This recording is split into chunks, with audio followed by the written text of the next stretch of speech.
Hi there everyone, Andrea Michaels here. I just pulled into the grocery store to shop for the first time for the first of many seasonal servings. When I was looking for inspiration, I thought, what have I been craving most? And lately, I've been doing a lot of breakfast for dinner. So I figured, you know what? Yeah, this girl wants to do some breakfast. Let's get started. My vision here is a breakfast stuffed sweet potato with a winter side salad that's going to incorporate a lot of seasonal fruits and maybe be stretched out with some banana just to help out there because, I mean, it's a cheap item. But anyways, I started off in the produce aisle picking up items like mandarins or clementines. It just depends on what's in season. And then I went over for some kiwi, surprisingly, another seasonal ingredient. Of course, pomegranates, one many might be familiar with. Pears too. That was a little surprising to me. And of course, you can't have a breakfast stuffed sweet potato without the sweet potato, so I was sure to collect that as well. Various other ingredients that I'll pick up right before I go and check out, and then we'll get started. So we've got our meal plan, we've got our ingredients, and now, order of operations, it's time to assemble. Avengers assemble, everybody.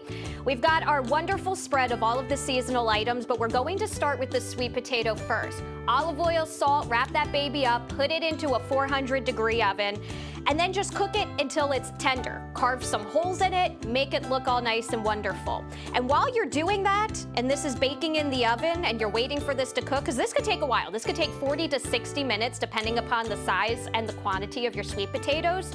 You can start with your winter salad. Now this just has a beautiful array of those winter fruits that we talked about while I was shopping and gathering the ingredients.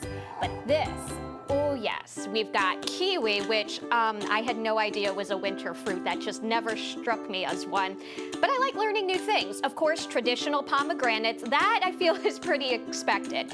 However, as much as a pain as it is, I have to recommend as a cost-saving tip that you do your own pomegranate instead of buying the ones that are pre-cut or pricked or whatever it is that they do.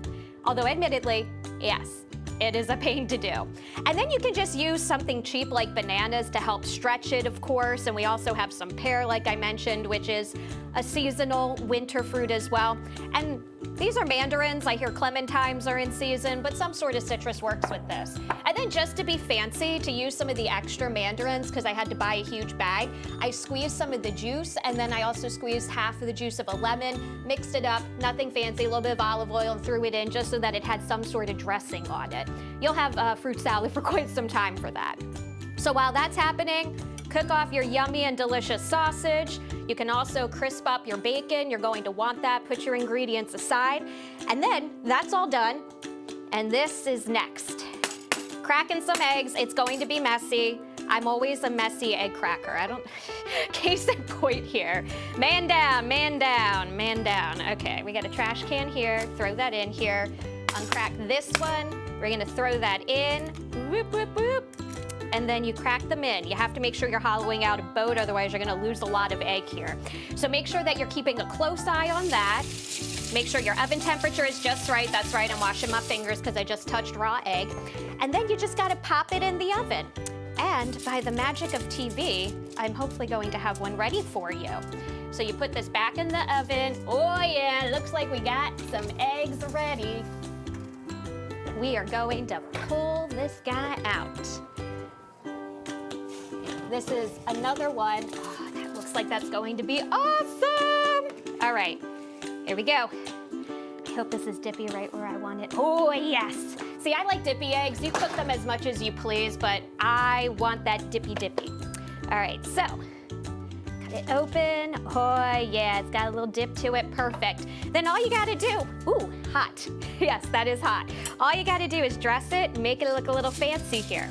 So what we're gonna do, we rip this guy up. This is not your pretty little dish. This is just good food, friends. That just tastes good, that I like to put together. I promise you it's not anything overly fancy here. Throw it on, throw this on too. I don't know, maybe a little grease would have helped, but the skin on these potatoes are particularly sticky. There we go. Oh boy, this one's giving me some troubles for real here. Alrighty, I gotcha. Whew.